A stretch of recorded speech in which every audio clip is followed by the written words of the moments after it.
کبھی آپ نے ایک ٹرم سنی ہے اسم تصغیر؟ عربی پڑھنے والوں نے سنی ہوگی. چلیں, مردوں کا نام ہوتا ہے صغیر چھوٹا, صغرا نام ہوتا ہے. صغرا کیوں کہتے ہیں؟ صغرا چھوٹا. صغیر کسی آپ مرد کے لیے استعمال کرتے ہیں کہ کوئی چھوٹا ہو, یا صغرا کسی آپ مؤنث کے لیے استعمال کرتے ہیں, عورت کے لیے, اس لیے نام رکھا جاتا ہے لڑکیوں کا صغرا, چھوٹی سی پیاری سی. عربی زبان میں جو اسم تصغیر ہے اسی سے بنا ہے, صاد غین را, تصغیر, صغیر, صغرا.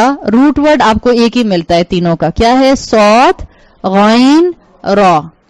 یہ جو عربی زبان میں اسم تصغیر آتا ہے, عرب اس کو بہت ان جنرل عرب اس کو بڑی چلاکی سے استعمال کرتے تھے. جب کسی کو حقیر شو کرنا ہوتا تھا تو بھی استعمال کرتے تھے, کسی کی انسلٹ کرنی ہوتی تھی, اور جب کسی کی تعظیم کرنی ہوتی تھی تو بھی استعمال کرتے تھے اسم تصغیر. جیسے آپ قرآن میں پڑھتے ہیں حضرت ابراہیم نے اپنے والد کو ایڈریس کیا یا ابتی. یا ابتی از عربک ٹرمینالوجی کے اندر, عربی گرامر میں, سنٹیکس میں اسم تصغیر ہے. صحیح. اب جب ابراہیم علیہ السلام نے اپنے ابا کو یہ کہا, اے میرے پیارے ابا, یا ابتی, سو obviously it's understood out of تحقیر کہا تھا یا out of تعظیم کہا تھا؟ out of تعظیم کہا تھا نا, محبت میں کہا تھا.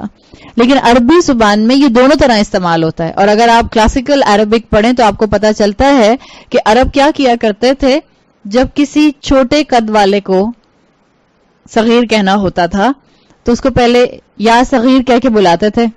پھر جب وہ کہتا تھا تم نے مجھے چھوٹا کہا, نہیں پیار سے کہا ہے, چھوٹے سے ادھر آ جاؤ. ہم لوگ بھی ایسے کرتے ہیں, پہلے اس کو اپنے دل کی بھڑاس نکالنے کے لیے کوئی بات کہہ دی کسی خاتون کو, جیسے مائیں اکثر کرتی ہیں, اللہ ہم ماؤں کو عقل دے.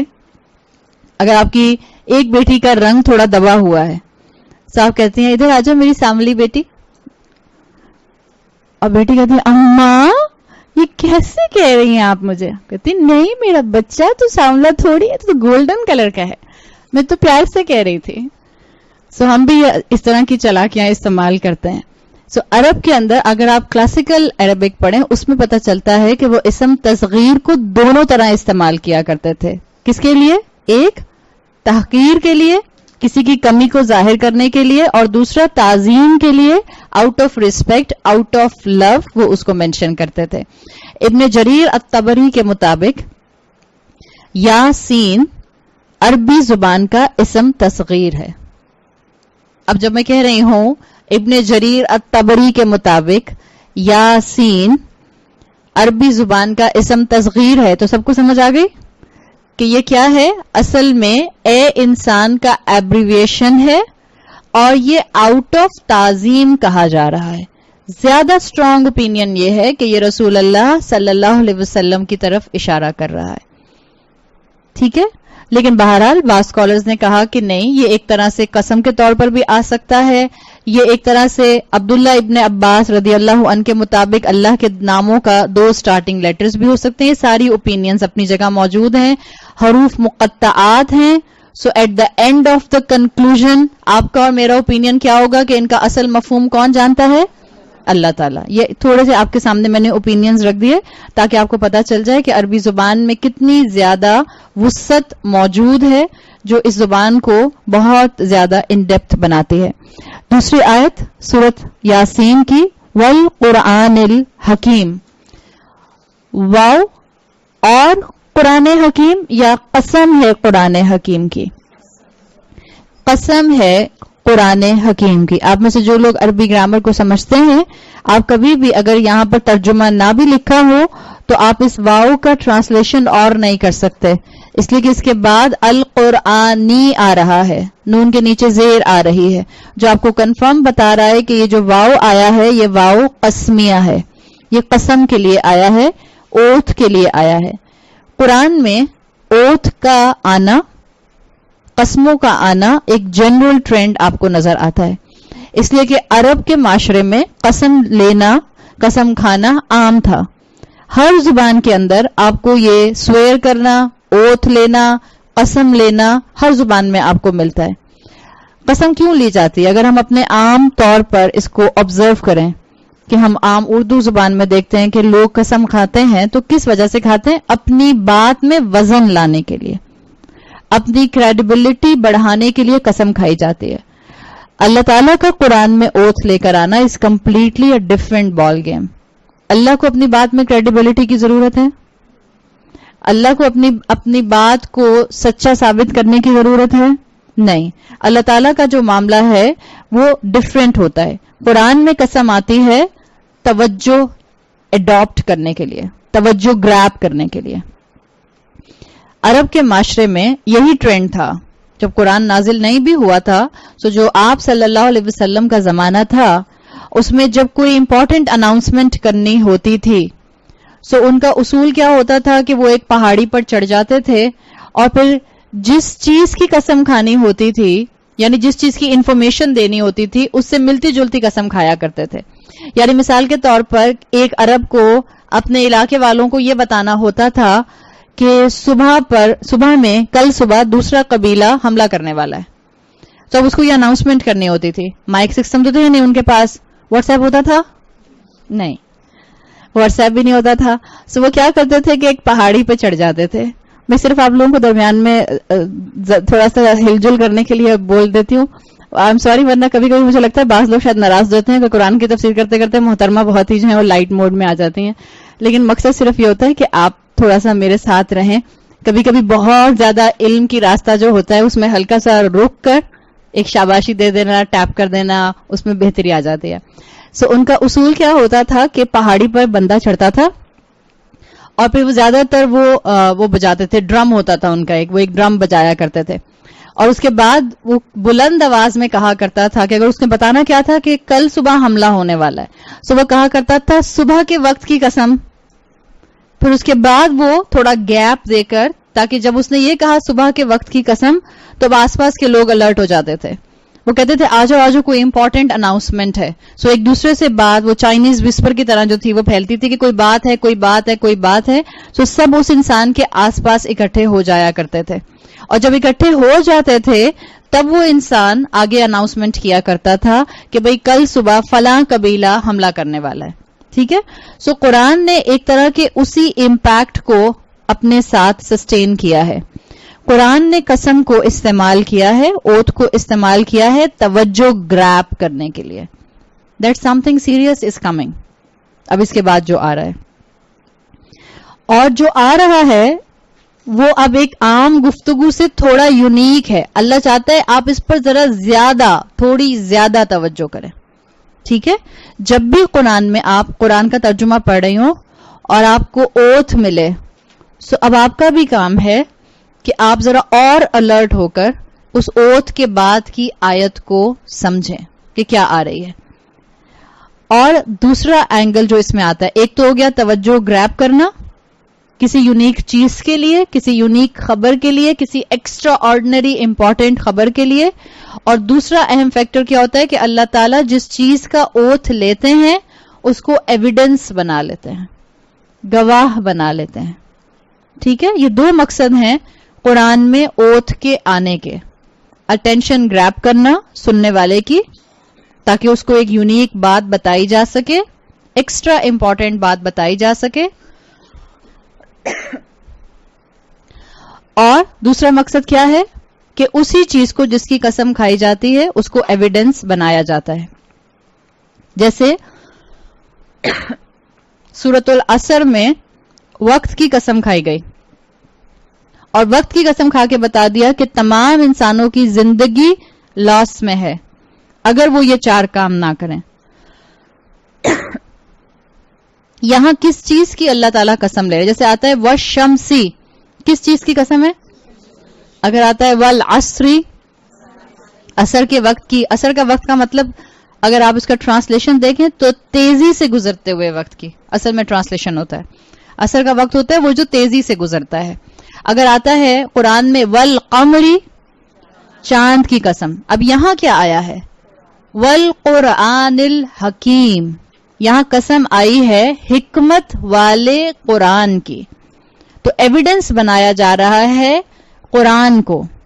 ٹھیک ہے. اس کا مطلب کیا یہ ہے کہ ابھی امپورٹنٹ بات آگے آنے والی ہے؟ ابھی امپورٹنٹ بات نہیں آئی ہے. ٹھیک ہے, ابھی تو صرف قسم آئی ہے ایز اے ایویڈنس اور آپ کی توجہ کو گریب کرنے کے لیے کہ اللہ تعالیٰ is going to tell you something really important. اب وہ کیا ہوگا وہ ہم آگے دیکھیں گے. اللہ نے قسم لی ہے حکمت بھرے قرآن کی. الحکیم, قرآن کی ڈیفینیشن ہم سب الحمدللہ سمجھتے ہیں. آپ کو قرآن کے لیے 2 الفاظ قرآن میں ملتے ہیں. ایک ملتا ہے قرآن, اور ایک کیا قرآن کو کتاب بھی کہا گیا ہے, ذالک الکتاب لا ریب فیہ. دونوں میں فرق ہے, دیر از اے ڈفرنس. یاد رکھیں عربی زبان میں کوئی بھی ایک لفظ دوسرے کا پرفیکٹ سبسٹیٹیوٹ نہیں ہو سکتا. ہر لفظ کا اپنا کانوٹیشن, اپنا الگ مفہوم ہوتا ہے. بٹ قرآن میں قرآن کو ہی کتاب بھی کہا گیا اور قرآن بھی کہا گیا. کتاب ہوتی ہے لکھی ہوئی کتاب ہوگی. ٹھیک ہے, کیا اللہ کے رسول صلی اللہ علیہ وسلم پر لکھا ہوا قرآن نازل ہوا تھا؟ نہیں. سو وہ لکھا ہوا قرآن جب کہا جاتا ہے ذالک الکتاب, تو اب تو لکھا ہوا قرآن کہا جا رہا ہے. تو یہ کس قرآن کی بات ہو رہی ہے؟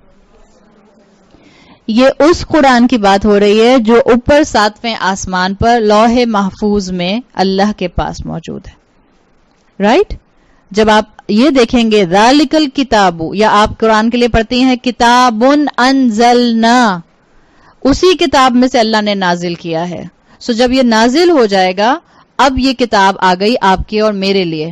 قرآن کہتے ہیں جس کو بار بار پڑھا جائے. آپ اور میں قرآن کو بار بار پڑھتے ہیں. اب آپ کی اور میرے پاس کتاب کی شکل میں قرآن موجود ضرور ہے, لکھا ہوا, لیکن اصل الکتاب جو ہے وہ کہاں موجود ہے؟ 7ویں آسمان پر لوح محفوظ کے اندر. So this is a difference between Quran and kitab. اللہ تعالیٰ نے یہاں صرف یہ نہیں کہا والقرآنی, اور قرآن کی قسم. کیا کہا ہے؟ والقرآن الحکیم, حکمت بھرے قرآن کی. الحکیم کے 3 میننگز کیے جاتے ہیں. الحکیم 3 میننگز میں سمجھا جا سکتا ہے. ایک حکیم کا میننگ ہوتا ہے جس کو آپ کلوزسٹ ٹو ہا کا میم الحکیم سے سمجھ سکتی ہیں, حکمت, وزڈم. حکمت, وزڈم. یہ یہاں پر الحکیم کا لفظ کس کے لیے آیا ہے؟ اتنا سمجھ آ رہی ہے ترجمے سے؟ والقرآن الحکیم, حکمت بھرے قرآن کی قسم. تو الحکیم کا لفظ کس کے لیے آیا ہے؟ قرآن کے لیے آیا ہے. کیا الحکیم اللہ کے ناموں میں سے بھی ایک نام ہے؟ ایبسلیوٹلی. الحکیم کسی کے لیے بھی آ سکتا ہے. یہاں پر یہ لفظ قرآن کی صفت کے طور پر آیا, ایڈجیکٹو کے طور پر آیا ہے. تو جب ہم اس کے 3 میننگز دیکھیں گے تو قرآن کے ریفرنس سے دیکھیں گے. Please keep this in mind. ہم الحکیم کے میننگز قرآن کی صفت کے اینگل سے دیکھ رہے ہیں. اگر ہم الحکیم کو اللہ کے نام کے طور پر کریں گے تو اب تھوڑا سا ہمارا معاملہ جو ہے وہ بیسک مفہوم وہی رہے گا, لیکن اس کو ہم اللہ کے مفہوم کے حساب سے بدل دیں گے. سو الحکیم میں پہلا جو اینگل ہے وہ ہے حکمت, وزڈم. قرآن کے اندر اللہ نے بہت وزڈم رکھی ہے. قرآن کا وزڈم اس کی سب سے بڑی ایویڈنس ہے. قرآن میں جو اللہ تعالیٰ نے احکامات دیے اور احکامات کے ساتھ اس کے وزڈم دیے وہ پروفاؤنڈ ہے. اللہ نے ایسے قرآن کی قسم کھائی جو کہ حکمت بھرا ہے, وزڈم سے بھرپور ہے. اگر آپ کو اور مجھے اس کے احکامات کی وزڈم نظر نہیں آتی ہے تو غلطی ہماری ہے, قرآن کی کمی نہیں ہے. پہلا مفہوم الحکیم میں حکمت. دوسرا مفہوم حکم. قرآن ذل حکم ہے. حکم کے معنی کیا ہوتا ہے؟ کوئی کمانڈ دینا. یعنی جب قرآن کسی چیز کے بارے میں کوئی ججمنٹ دیتا ہے تو یاد رکھیں اللہ کی طرف سے وہ ججمنٹ ہوتا ہے, اس لیے کہ قرآن کلام کس کا ہے؟ اللہ کا ہے. سو اگر کوئی چیز قرآن میں ججمنٹل ہے, آپ کو اور مجھے ججمنٹل لگ رہی ہے, وہ اصل میں حکمت بھری ججمنٹ ہوگی, وہ غلط نہیں ہو سکتی. اگر مجھے ایک انسان جھوٹا نظر آتا ہے, صحیح, بعض اوقات آپ پہچان لیتے ہیں جھوٹے کو, اور یاد رکھیں اپنے اندر سے جھوٹ نکالنے کی کوشش کریں. جھوٹا انسان ہمیشہ پہچانا جاتا ہے, جھوٹا انسان ہمیشہ پکڑا جاتا ہے. آپ نے بچپن سے سنا ہوگا, آپ کی امی کہتی ہوں گی, بیٹا ایک جھوٹ کو چھپانے کے لیے 100 جھوٹ بولنے پڑتے ہیں. And it's actual reality. ایک جھوٹ کو چھپانے کے لیے 100 جھوٹ بولنے پڑتے ہیں. تو چھوٹا سا چھوٹا جھوٹ بھی مت بولیں, مت بولیں. مثال کے طور پر آپ کسی کو یہ نہیں بتانا چاہ رہی کہ آپ کہاں سے آ رہی ہیں, صحیح, آپ بتانا نہیں چاہ رہی ہیں کہ آپ کی فزیک اتنی پرفیکٹ کیسے ہو گئی, آپ نے کون سا جم جوائن کیا, کون سی ڈائٹ آپ لیتی ہیں. حالانکہ نہ جم اور نہ ڈائٹ بنی اسرائیل کی کتاب نہیں جس کو آپ چھپاتی رہیں ان کے علماء کی طرح, لیکن آپ نہیں بتانا چاہ رہی, تو کیا جھوٹ بولنا چاہیے؟ پہلی بات تو اپنے آپ سے پوچھیں, آپ بتانا کیوں نہیں چاہ رہے؟ جس چیز نے آپ کو فائدہ دیا, مسلمان ہمیشہ جس چیز میں اپنا فائدہ دیکھتا ہے اس کو شیئر کرتا ہے نا شیئر. ایک مرتبہ ایک خاتون نے مجھ سے یہ کہا کہ سب باتیں تو آپ ہمیں بتا دیتی ہیں, تو کل تو آپ کی کلاس میں کوئی آئے گا ہی نہیں, ہم سب آگے جا کے بتا دیں گے. تو پھر میں نے ان کو یہ کہا کہ جو علم دینے والے ہوتے ہیں وہ تو ہمیشہ اس لالچ میں ہوتے ہیں کہ جتنے سن لیں اور جتنے اس کو آگے پہنچا دیں, اس لیے کہ آپ میں سے ایک ایک بھی اگر اس کو آگے پہنچائے گا تو سب کا ثواب کس کو ملے گا؟ مجھے ملے گا. تو بتانے والے کا تو فائدہ ہے. اگر آپ کو کسی جم, پہلے تو اگر میں آپ کو یہ کہوں گی کہ آپ یہ سوچ لیں کہ آپ جھوٹ بول کیوں رہی ہیں. اگر آپ کو یہ چھپانا ہے, بعض لوگ بازار سے آ رہے ہوتے ہیں بتاتے نہیں ہم بازار سے آ رہے ہیں, بعض لوگ شاپنگ کر کے آ رہے ہوتے ہیں بتاتے نہیں ہم نے شاپنگ کر لی, نہیں ابھی تو کرنی ہے. اس لیے کہ اگر پوچھ رہی ہے بہن یا نند یا جٹھانی یا دیورانی, بھائی تم نے عید کا جوڑا بنا لیا؟ نہیں ابھی خریدوں گی. اگر آپ نے کہا بنا لیا تو بعض لوگ کہتے ہیں ہم اس لیے نہیں بتاتے, پھر کہتی ہیں دکھاؤ, تو آؤٹ ہو جاتا ہے جوڑا. تو اب عید سے پہلے جوڑا تھوڑی آؤٹ کرنا ہے, خدا کا واسطہ ہے جوڑا آؤٹ ہو گیا تو کیا ہو جائے گا, کہیں آپ کا اور میرا ایمان ہماری اپنے جسموں سے آؤٹ نہ ہو جائے, وہ زیادہ امپورٹنٹ چیز ہے. سو جھوٹ کبھی نہ بول. اگر آپ کو لگتا ہے کہ آپ بتانا نہیں چاہ رہے تو پھر بات کو ایسے پلٹیں کہ سامنے والے کو محسوس نہ ہو اور آپ کو جھوٹ نہ بولنا پڑے, ورنہ بتا دیں. اس لیے کہ ایک جھوٹ بولیں گی پھر ایک اور جھوٹ بولنا پڑے گا, اور آپ کے منہ پر لکھا ہوتا ہے کہ آپ جھوٹ بول رہے ہیں. بہت سے لوگ پہچان لیتے ہیں کہ سامنے والا جھوٹ بول رہا ہے. سو جھوٹ سے اپنے آپ کو بچائیں. اب میں آپ کو بتانا چاہ رہی تھی کہ اگر آپ کو ایک انسان کے بارے میں پتا ہے کہ یہ کمپلسو لائر ہے, بعض لوگ جھوٹ بولتے ہیں اور ان کے منہ پہ لکھا ہوتا ہے جھوٹ بول رہے ہیں, تو اب آپ کو, مجھے تو قرآن پڑھنا آ گیا, اب آیتیں بھی یاد ہو گئیں, اب ہم نے ایک آیت اور بھی یاد کر لی, اور ہم نے کہا پہچان گئی ہوں میں تم جھوٹ بول رہی ہو, لعنت اللہ علی الکاذبین. کہہ سکتے ہیں ایسے. قرآن ذل حکم ہے, یقیناً قرآن کے پاس ججمنٹ دینے کی اتھارٹی ہے. قرآن جس انداز میں بات کرتا ہے, قرآن جس جلال میں بات کرتا ہے, جس جلال میں اللہ تعالیٰ نے کرسچن سے بات کی ہے کہ جب انہوں نے, سورہ مریم کے آخر میں آتا ہے کہ انہوں نے رحمان کے لیے بیٹا اپوائنٹ کر دیا, اس بات پر آسمان پھٹ جائیں اور زمین شک ہو جائے. یہ جو غصے کا انداز قرآن کا ہے یہ آپ کا اور میرا نہیں ہو سکتا. I have no right to do some kind of غصہ آن یو, اگر میں آپ کو گناہ کرتے ہوئے بھی دیکھ لوں. کیوں؟ اس لیے کہ اللہ کے رسول صلی اللہ علیہ وسلم کے پاس سب سے زیادہ جسٹیفیکیشن تھی غصہ کرنے کی. ان کے سامنے مشرکین موجود تھے, مشرکین ان کو کس کس حال میں پریشان نہیں کرتے تھے, ان کے سامنے کیسے کیسے گناہ نہیں ہوتے تھے, وہ ایک ایک کو پکڑ پکڑ کے کہتے تھے تم گناہ کر رہے ہو, تم گناہ گار ہو. وہ انذار کرتے رہتے تھے. ابھی ہم پڑھ لیں گے سورہ یاسین میں. جو انذار کرنا شروع کرتے ہیں ان کے اندر سب سے پہلے سامنے والے کے لیے سمپتھی ہوتی ہے, محبت ہوتی ہے, ایک دوسرے کا احساس اور لحاظ ہوتا ہے, ہمدردی ہوتی ہے, غصہ نہیں ہوتا. اگر آپ دعوت کا کام کرنے والی ہیں, اگر آپ کسی ٹیم ورک کا حصہ ہیں, اگر آپ گھر میں ایک پوزیشن, ایک اتھارٹی پر ہیں, ماں ہیں, بیوی ہیں, گھر میں آپ بیٹی بھی ہیں, اپنے اندر سے غصے کو نکالیے. غصہ گھروں کو توڑ دیتا ہے, غصہ آرگنائزیشنز کو توڑ دیتا ہے, غصہ دائی کے, مبلغ کے کام کو کرپٹ کر دیتا ہے.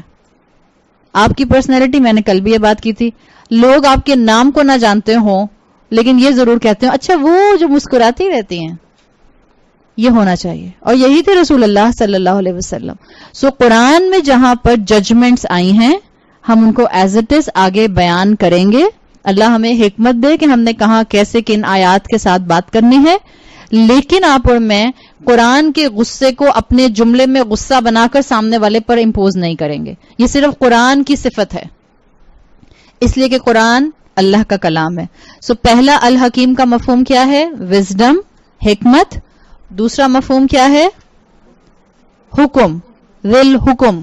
الحکیم کا مطلب ہے قرآن ذل حکم ہے، یعنی حکمت حکم والا ہے، حکم دینے کی کیپیسٹی میں ہے. اور قرآن کی ججمنٹ یاد رکھیں کانسٹنٹ ہے. جب قرآن نے کہہ دیا کہ زنا کے قریب مت جاؤ، اٹس اے کانسٹنٹ حکم. ایسا نہیں ہے کہ اللہ کے رسول صلی اللہ علیہ وسلم کے دور میں کہا گیا تھا کہ زنا کے قریب مت جاؤ اور آج اجازت ہے. قرآن کے جو احکامات 1450 سال پہلے موجود تھے وہ آج بھی موجود ہیں.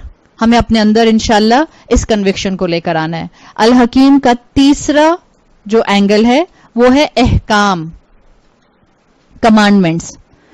قرآن کیسے احکام میں حکیم ہے؟ اس کے احکامات اور اس کی آیات ویل نیٹڈ ہیں، کلوزلی ٹائیڈ ہیں. اس میں ربط اور نظم ہے. جیسے قرآن میں حکمت ہے، جیسے قرآن میں حکم ہے، ایسے ہی قرآن کے احکامات ویل نیٹڈ ہیں، کلوزلی ٹائیڈ ہیں. ایک دوسرے کو کمپلیمنٹ کرتے ہیں، ایک دوسرے کو ایک اچھی طرح سے ایکسپلین کرتے ہیں. یہ قرآن کی کوالٹی ہے. قرآن کی کوالٹی قرآن میں سیمیٹری ہے. دس از ون آف دا صفت ود ان الحکیم. بعض دفعہ ہم کہتے ہیں کہ ایبرپٹلی بات شروع ہو جاتی ہے. ابھی بات ہو رہی تھی زندگی میں اللہ کی بات ماننے کی، ابھی بات شروع ہو گئی مرنے کے بعد اٹھنے کی. ابھی بات ہو رہی تھی قرآن کی، ابھی بات ہو رہی تھی نہ ماننے والے مسلمانوں کی، اب بات شروع ہو گئی پیرشڈ نیشنز کی. سو آپ اور میں اپنے علم کی کمی کی وجہ سے سمجھتے ہیں کہ قرآن میں سیمیٹری نہیں ہے. یاد رکھیں قرآن میں بہترین سیمیٹری ہے. اور آپ کو میں نے بتایا تھا کہ قرآن کے نظم کے اوپر، قرآن کے ربط کے اوپر تفسیر کی تفسیریں لکھی ہوئی ہیں. ہر سورت دوسری سے کنیکٹڈ ہے. ود ان سورت تمام آیات ایک دوسرے سے کنیکٹڈ ہیں. سو یہ تینوں میننگز آپ کو قرآن کے اندر ملتے ہیں.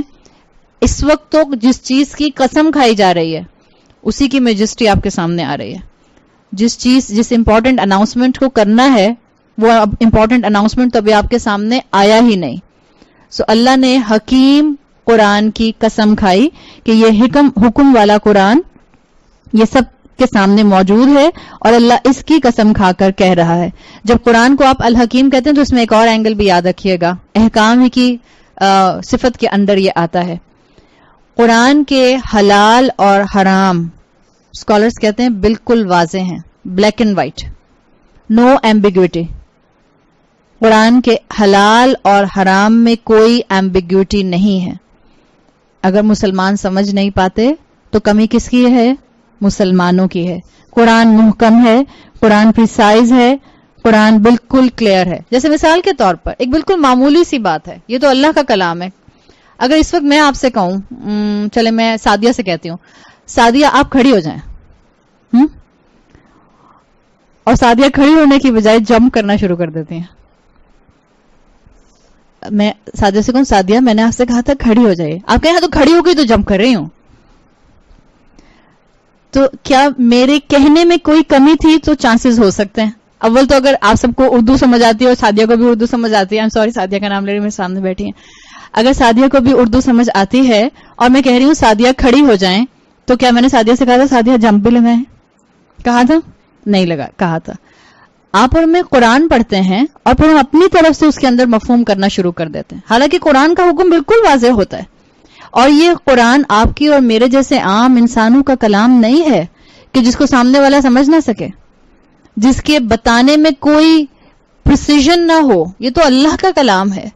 اس کا ایک ایک حکم بالکل کرسٹل کلیئر اور واضح ہے. اللہ سے دعا مانگیں کہ اللہ تعالیٰ مجھے اور آپ کو توفیق دے کہ اس کے بلیک اینڈ وائٹ احکامات کو اسی رمضان اپنی زندگی کا حصہ بنا لیں. اللہ سے دعا مانگیں گے تو اللہ انشاءاللہ ضرور ہمارے اس دعا کو قبول فرمائے گا. تو اگر آج کوئی یہ کہتا ہے، اور آج سننے میں یہ آ رہا ہے، یہ آج کا فتنہ ہے، ہمارے آج کے دور کا، ہماری ٹیکنالوجی کے دور کا فتنہ ہے، لوگ کہتے ہیں قرآن کی کئی انٹرپریٹیشنز ہو سکتے ہیں. سنا ہے آپ لوگوں نے؟ قرآن کی کئی انٹرپریٹیشنز ہو سکتی ہیں. قرآن کے احکامات کی انٹرپریٹیشنز نہیں ہو سکتی ہیں.